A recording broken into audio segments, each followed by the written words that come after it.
On July 20th, 1944, a single briefcase carried the power to change the course of World War II. Inside it was a bomb.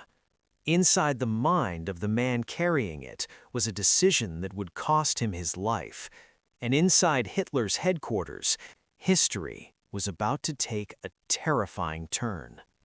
The 20th of July, 1944, began like most days at the Lair, Hitler's forward headquarters buried deep in the East Prussian forest near Rastenburg.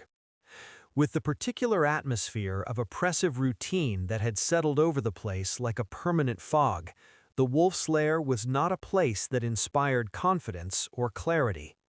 It was a compound of concrete bunkers and wooden barracks carved out of swampy woodland, surrounded by multiple security perimeters, minefields, and checkpoints. A place where the air was thick with humidity in summer, and the trees pressed in so closely that sunlight barely reached the ground. Officers who worked there for extended periods described a quality of unreality about it, a disconnection from the actual world of the war being fought in every direction from that sealed, protected point. Hitler had spent the majority of the preceding 3 years in such headquarters, Rastenburg, Venezia, and Berchtesgaden, becoming increasingly isolated from the reality of the war his decisions were shaping. Surrounded by men whose primary professional skill had become the management of his moods rather than the honest assessment of military situations. The war itself, by July 1944, had entered a phase that required no special gift for strategic analysis to understand. Any officer with access to a map and an honest accounting of German losses could see what was coming.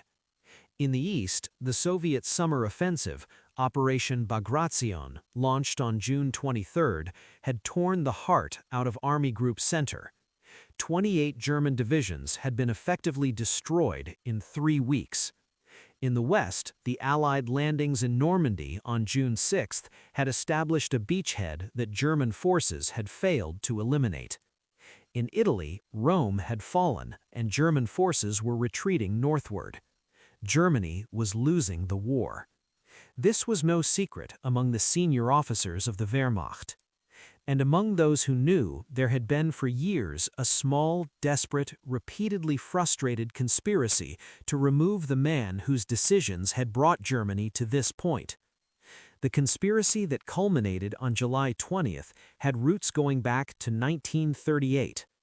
It had revived and faded repeatedly, gaining members as the military situation deteriorated and losing momentum whenever plans failed.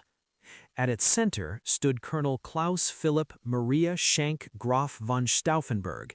He was 36 years old, an aristocrat, a brilliant staff officer, a veteran of Poland, France, and North Africa. In Tunisia, in April 1943, his staff car had been strafed. He lost his right hand, 2 fingers of his left hand, and his left eye. Most men would have been finished. Stauffenberg was not.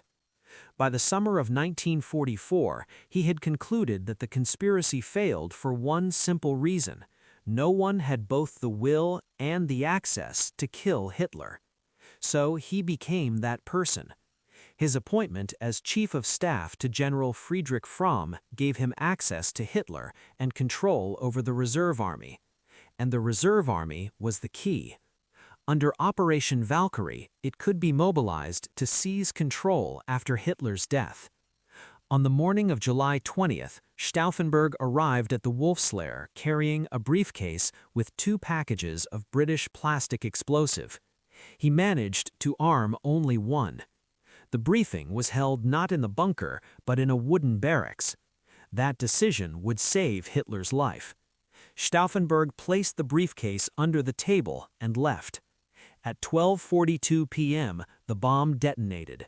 The barracks exploded. 4 men were killed. Hitler survived. Thrown across the room, burned, deafened, shaken, but alive. To him, it was proof of destiny. Stauffenberg, believing Hitler was dead, escaped and flew to Berlin. but the coup was already unraveling. Communication failures, hesitation, fear. General Erich Feldgiebel failed to cut communications. General Fromm waited. No one acted decisively. When Stauffenberg arrived in Berlin, confusion ruled. The Wolf's Lair was broadcasting. Hitler was alive. Orders from Berlin were countermanded. Field commanders chose Hitler. Major Otto Remmer contacted Joseph Goebbels. Goebbels put Hitler on the phone. Hitler promoted Remmer instantly and ordered him to crush the coup. The Guard Battalion turned on the conspirators. At the Bendler Block, hope collapsed into despair. Stauffenberg fought on with phone calls and sheer will, but it was over. Fromm convened a summary court-martial. Stauffenberg and others were executed that night. Beck committed suicide. Stülpnagel was captured. Hundreds followed. Himmler launched a massive purge. Over 7,000 arrested. Nearly 5,000 executed. Rommel was forced to commit suicide. The People's Court humiliated and condemned the survivors. The officer corps was shattered. After July 20th, the German High Command lost its last chance to resist. For 9 more months, the war continued. 9 more months of destruction. 9 more months of death. When it ended in May 1945, one truth was clear. The greatest tragedy was not just that the plot failed, it was that it had been necessary at all. The strength that once built power had become absolute, and absolute certainty had destroyed everything.